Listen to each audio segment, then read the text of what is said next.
15 games in, VGK sits at 9-4. As usual, they look great at home. On the road, well, that's another story. This week on Sin City Beat, we're going all in on the Vegas Golden Knights. Don't go anywhere because Sin City Beat starts right now.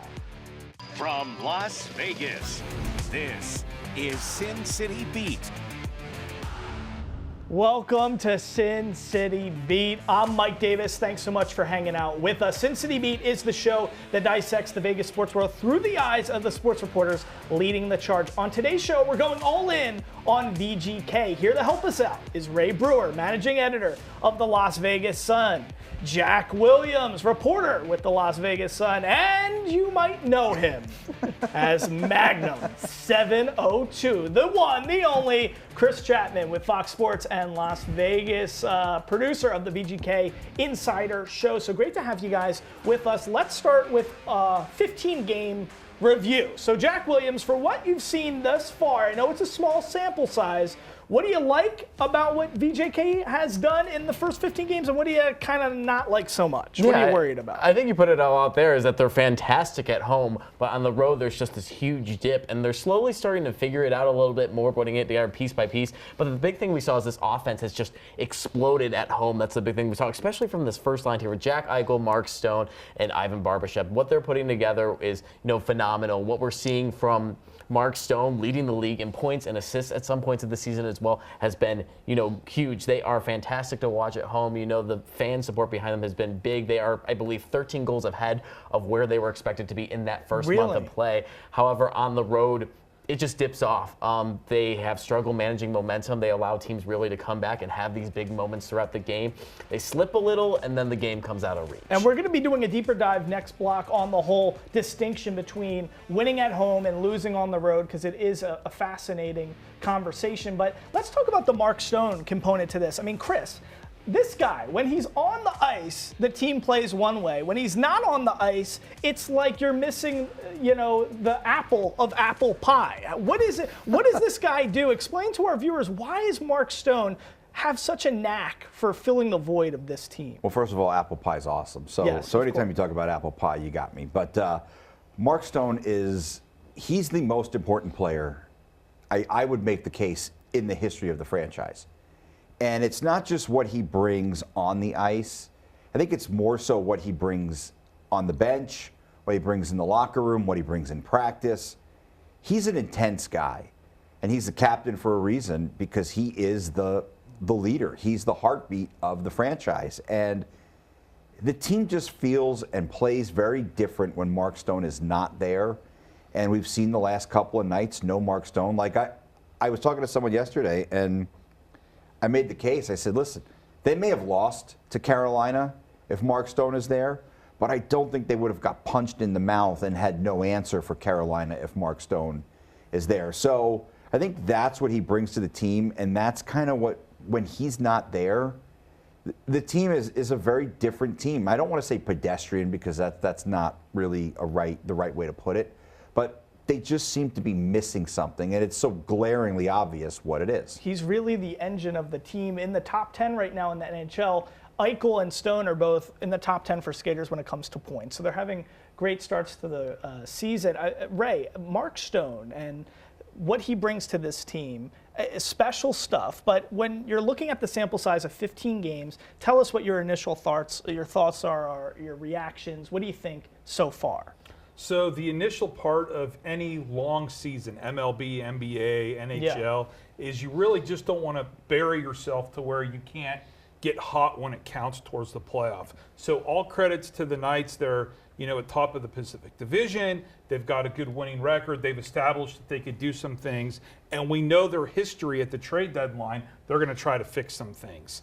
Mark Stone, very valuable player. Probably disagree, the most valuable player in franchise history. Who would you say? Well, the guy's injured all the time. He plays 60 games. We'd like you to show up every day to earn that award, right? I think it's debatable, right? Like, certainly Jonathan Marchessault would have a say as most important player. I think when you look at the foundation, Marc-Andre Fleury instantly gave the franchise credibility. But I think as far as like being important to this team winning a Stanley Cup, Mark Stone's the guy.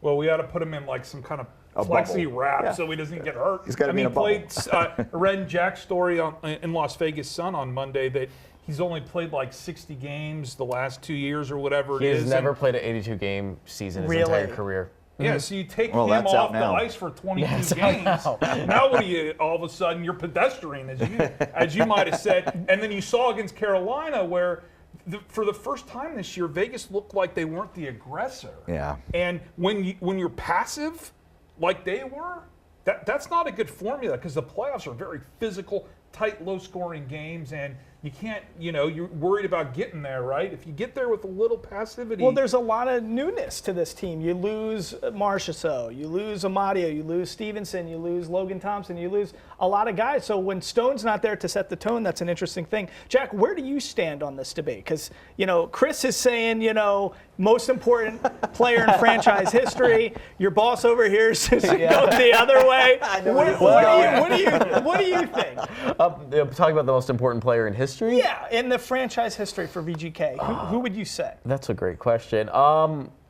I'd have to lean a little bit towards Mark Stone. I have to agree with it too, and just his leaders. That was not a good look. You open this up to the public, and there's one answer. I was just And saying. what are the public going to say? Flower, of course, Fleury. Even though he's not part of the Cup roster. Dude, he was the reason we fell in love with the sport. Yeah. I mean, after October 1 and helping us Hill was a reason why, but the guy led us to the Stanley Cup final in the first year. He was a marquee player who came to a city that didn't know anything about hockey. We still might not know anything about hockey. We go to the game, we take pictures, we put it on Facebook. Hey, look, we're at the game. 15 seconds of I fame. got this Carlson jersey on. I look great. I have to say I have a Fleury jersey, but this is why I love Sin City Beat. You can listen to one guest on the panel, and you're like, you know what? That's a really good point. I agree. And then you listen to somebody else on the panel, and you're like, you know what? I agree with you too. That's a really good point. So, I don't know. It's tough to be in my shoes. Up next, though, we're breaking down the win-loss distinction at home and on the road. We spoke about it earlier. 8 wins at home, 1 win on the road. What the heck is going on when they go on the road? The panel has answers after the break. You're watching Sin City Beat. All right, welcome back to Sin City Beat. Well, 15 games into the season, the Vegas Golden Knights sit at 9-4, second in the Pacific Division behind only the LA Kings. But this team has a travel problem. Yes, VGK is 8-1 at home, yet 1-3 on the road. So Chris Chapman, what's the problem with this team on the road? Well, it could be a multitude of problems. They have trouble finding their game early, although in Seattle that wasn't the case. They found their game early, and I think maybe it was coming off the win in Edmonton where you had some emotion carried over. You get out to that 2-0 lead against the Kraken, and then all of a sudden your game completely falls apart. You fall asleep, and you end up losing that game in overtime. I think it's going to sound like an excuse, but this team is so hated around the league that I think fans of other teams and teams, when they have this team come in, they get really up to play the Golden Knights. Can you dissect that for us? Why do other teams around the league hate the Vegas Well, I Golden don't necessarily know if it's other teams, but it's other fans. Why? Because Jack, I could answer that. As someone who was a fan of a Original Six market when I was younger and stuff like that, and seeing this team comes in, don't expose me to everybody. Yeah. People coming after me. It bugs a lot of people that this team came in and had success off the bat. Really? And people will hold on to that for up till this day. Well, I think there's also the fact that fans don't understand the LTIR rule. So, of course, they think that the team cheats and the league lets them cheat, which is baloney. But, the fans are fans. You're saying the whole cap management and all that. Yeah. I would it, say, I'm glad you brought that up because me, as the general human fan, was going to bring that up as well. and the fact that it's a combination of things, but you also have to look. Vegas kind of redefined, guys, the way an NHL game night looks and feels. Yeah. Like, Yes. we put on Yeah. a rock show, Right. and people, and the traditionalists, the people that follow Chicago or Boston or, those original franchises, we were Philly. just like this flamboyant Vegas show on the Las Vegas Strip, and these guys don't know anything about hockey, and it's the desert, and we're playing the Stanley Cup in 110-degree weather, yada, yada. And guess what? We got a good team. Right, Yeah. and you won, and it's interesting stuff because listen, maybe I'm not being fair because I posed it, hey, why are they losing on the road? But why do they have so much success at home is another way to the inverse way to look at this whole situation. And I mean, as my producer James would say, they have a lot of juice at home because of that exact point, Ray. I mean, you guys have been to a lot of other stadiums, gone to see a lot of other arenas where hockey's being played, Jack. I mean, tell us, a game for the Vegas Golden Knights at home feels uniquely different than most of the NHL. I mean, like you guys said, it's bumping in there. It feels like a club, honestly, with the music coming in. And Look at Ray. I think Come on, keep it. It's true, like it's he's at true. Hakkasan right now, but he's here at Fox 5 at Sin City Beat. But listen, it is true. The first time I went to a Vegas Golden Knights game, I was sitting next to a character from Cirque du Soleil. And you would think, wow, this is not the traditional sports environment. It's not a traditional situation where, original franchises and their fans might think Complete home unkindly run for the about it. NHL. But it Opened was- up their sport to so many different eyeballs that hadn't been exposed to it. Yeah, I mean, you got Little John involved with the Golden Knights doing commercials on designing plays and telling Brady McNabb. Well, do you think we have Utah Hockey Club and the Kraken without VGK? No, right? Maybe Utah, but probably not Seattle. What do you think? I would vice versa on that. I think the NHL's been trying to get into Seattle for a while. Yeah. I think that would have been happening. I don't think Utah would have happened any other place. And just But- exploring untraditional There, markets. there was a void in the winter in Seattle after the Sonics That's a left, fair and point, the yeah. NHL provided that. A lot of eyeballs up there, easy to travel coming down from Canada to From play those Vancouver, teams. yeah. Utah, though, is, I think, one of the great stories of the league. Yeah. Salt Lake is, they love their sports in Utah. I Whether it's- like Utah. It's a cool place in general. Like, I enjoy going up there. But yeah, you're right. BYU, you go to a BYU football game, and the support is unbelievable. You go to a University of Utah football game. Like, I covered a Knicks and Jazz game years ago, and the atmosphere was cool. But to touch on like the nightclub aspect, it's kind of ironic because they're playing the Ducks on Wednesday night tonight, and I went to the game last year when they played the Ducks, and it was sterile. Like, the environment was just so dull. And I went to the New York road trip. The Rangers have an opera singer come out and do the national anthem, Right. but it's Madison Square Garden, so it just oozes It's coolness. operatic anyway, But yeah. the Islanders and Devils, the atmosphere not even close. It's it's sterile. It's like you're at an urgent care, which I'll probably go to later because my knees are killing me for some reason today. But that's a whole nother issue. Guys, let's go to the break. But before that, remember Jonathan Marchessault. We all miss that guy, right? Well, Marshy wasn't the only one to go. How are all the losses to this roster affecting this team and their play? Ray Brewer kicks us off after a short break and after he stops dancing. Marchessault, Carrier, Amadio, Martinez, Stevenson, and Logan Thompson. A lot of guys we miss here in Las Vegas. Ray Brewer, all those players leaving in the offseason, how big of an impact has it had on the team? And I mean, you can even focus on Marshy if you want to, but just losing those guys, that culture, how much has it impacted this franchise? So I think we got to go back to our previous question and maybe what's happening on the road. And with a lot of new pieces, I think they're still learning how to play with each other. And forget about the names and who's not here and who's come in. It's, all right, we've got some injuries. We've got to move some people around. Carlson's been dropping down on a few lines. And now we've got all these new players who are still trying to establish a rapport with each other. And thankfully, they're second in the Pacific. I said first earlier, but they're off to a great start. As they gradually start to learn each other's tendencies, maybe free agency comes. We know Foley likes to make a splash.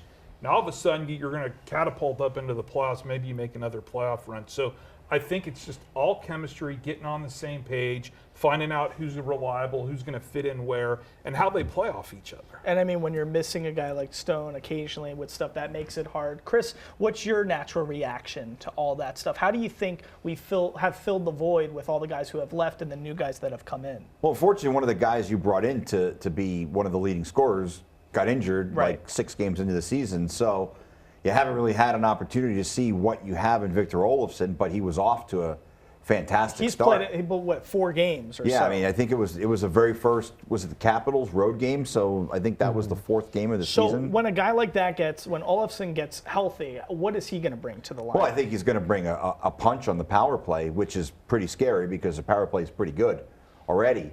So that's one piece. And then, as Ray mentioned, Carlson's moved up and down the lineup, and he was hurt from the start of the season. So there's definitely something to it as far as the chemistry, learning how to play. You've had Jonas Rombier come up from Henderson. You've put Brendan Brisson in. You got a guy named Cole Schwint who wasn't even in camp because he was with the Calgary Flames. And he went through waivers and ended up here, and now he's starting on your 4th line. So I think they've done a pretty good job of replacing a lot of what they lost. But unfortunately, you haven't had an opportunity to see it gel just due to injuries and you know, I don't know if you'll ever, well, I shouldn't say, you never will replicate what Jonathan Marchessault brought, but you can replicate some of the scoring on the ice and on the power play. And unfortunately, with Olofsson being banged up, I don't think we've really got an opportunity to see just how potent this offense could be. Marchessault has been playing nice, very well with in Nashville with the Preds. But I mean, Jack, tell us, identity-wise, when you're writing about this team, when you're reporting on this team, what is the identity of this franchise right now? I think right now, if we're talking about just the pieces on the ice and what's going on with all that and stuff like that, they have when they're healthy, they have a very strong offense, especially leading off from that first line. As Chris mentioned, they have a really good power play that can strike immediately, but they kind of look like the Oilers a little bit. You have a really strong offense. The defense lately has just been very lopsided. It's been the problem in just defending the rush up and down the ice. This is supposed to be a really fast team. Alex Pietrangelo talked about it, well, we're really well conditioned, but this is a team that's been struggling to defend all year. We saw it a lot last game too, and just a lot of mistakes here and there. And who needs to step up there? Because Pietrangelo's been playing well, right? Yeah, he has. He's been playing well. Theodore's been playing well. It's everyone else, I think, below that needs to step up a little more. I mean, Zach Whitecloud made a really critical mistake in that Carolina game. Behind the net, had a poke check that really I could have made by a Carolina player that led to a goal from a Carolina player just sitting out in front all by himself. It's the rest of the depth behind them that needs to step up. We've seen a lot of good stuff from Noah Hannafin, who is starting to score a little bit more. That's a big part of his game. But we need to see more consistency from the Golden Knights and just everyone behind that first pairing to really get that defense going. May I ask a quick question? Yes, of course. This is a team that has won a Stanley Cup 2 years ago, that wins playoff series every year, that is accustomed to making long runs. If they don't have urgency in one game against Carolina, where they, as we said earlier, they might have looked like they lacked that punch, right? Is that a big thing? Does this team think they could just turn it on in February and get to the finish line? Well, it didn't work last year. Yes. So I don't think that they can. And I think that long term could be a problem. But the Carolina game in and of itself was not concerning to me. What concerned me was the way they finished the Seattle game and then came out and started the Carolina game, where you would think that you blew a game against a team that you're better than on the road, and then you come home and you really lack urgency against, I would say, a Stanley Cup contending team. And that combined with the Seattle game, if I was a fan, I'd be pretty upset. In November. All right, yeah, in November. It matters. Okay. A lot of good points here. Urgency is something we got to keep an eye on. But can the panel predict how this team is actually going to shape up at the end of the season? I know I'm curious to hear what they have to say after the break. We have more Sin City Beat, and we're going to hear predictions from the panel. Okay, I know it's tough to predict the future, but just like Doctor Strange, our Sin City Beat panel is going to try. 15 games in, we have an interesting sample size to play with right now, so I want to go to everybody, but first I want to start with you, Ray. In April, when it comes Stanley Cup playoff times, do we think this team is competing for a cup, or are they going to be missing out on the playoffs? I think they're absolutely going to be competing for a cup. I think we're overreacting to maybe 1 or 2 bad games against Seattle and Carolina. You know, I don't know hockey as intimately as you guys do, but I do know sports. And I know it's a long haul, and I know people. And I know if you're playing a late game at Seattle that gets over at like whatever at night and you're getting home, you haven't seen your wife, you haven't seen your kids, right? Maybe you're not focused on getting to the arena to practice or do whatever. I just don't want to hit the panic button because of 2 bad games. I think they're going to be just fine. Once we get to April, I think they're going to be in the Western Conference Final against Colorado, and let's see what happens. The Fortress is going to be rocking, and let's see what happens. You know, Ray Brewer, his perspective is always like a warm hug on my psyche. I just love it. I feel so embraced. I feel like I was just listening to Nat King Cole sing some Christmas tunes, and I'm by a fire. I had some hot chocolate. So thank you for that. Real quickly, we got about 40 seconds left. Chris, tell us, should we be in panic mode? Is Ray wrong? Follow that up. Yeah. No, don't panic. Like Ray said, it's November. The team will be fine. They'll get it figured out. Bruce Cassidy is one of the top coaches in the entire NHL. They'll be fine. Western Conference Final certainly seems within reach for this team, as long as they're healthy. See, I like that. Jack, 1 minute. Tell us what you think. Well, yeah, I think they have a semblance of a good team. They're putting together a good team. They have a lot of depth pieces that need to come back. The Pacific Division is awful, so and they are a strong team in the Pacific Division here, so I think they'll land to a playoff spot.